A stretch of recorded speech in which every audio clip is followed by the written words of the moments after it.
So I've had the S26 Ultra for a couple months now, and here's my honest review. Let's just start right out the gate. I feel like the most common question that I get is about the Samsung's camera quality, and honestly, it's gorgeous. Filming in the native app though, trying to film on certain social media platforms directly from their camera, it does not do it justice. I've definitely tweaked my settings for my liking, so if you guys want a video on that, just let me know in the comments. Let's move on to battery life. Now, I film and edit a lot of videos on my phone, taking calls, emailing back and forth, watching videos, scrolling. So battery life is definitely important to me. Now, I did upgrade from the S25 Ultra, and that battery was amazing, and the S26 Ultra is the same, if not better. I'm still getting about 10 to 15% if it's a really heavy day. And I feel like their battery life, especially in the Ultras, has always been pretty good. So there's no complaints there. Now, upgrading from the S25 Ultra and going to the next gen, because I love tech so much, I'll probably always upgrade to the latest. On this one, I feel like Samsung did a lot of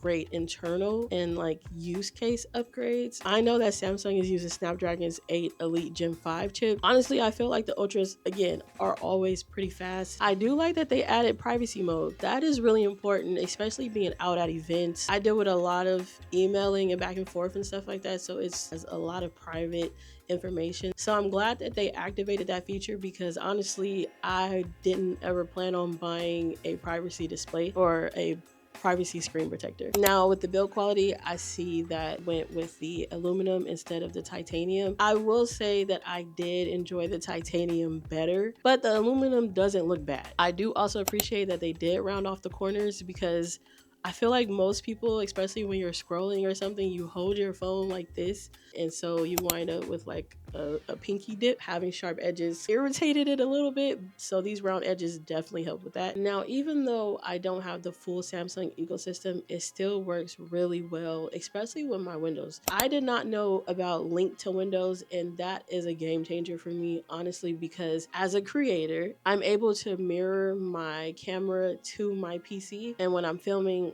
I have a monitor to see and make sure that I'm in frame and everything like that. Samsung Dex to me is elite. Like, once I got the S25 Ultra, that was one of my favorite features to use, especially gaming on a portable laptop. Overall, I feel like for the average user, this is a powerhouse still. I'm trying to get better at YouTube, so if there's anything that you guys would like to see, go ahead and drop them in the comments. And if you want to see more gaming, tech, and lifestyle videos, consider subscribing, and I will catch y'all in the next one.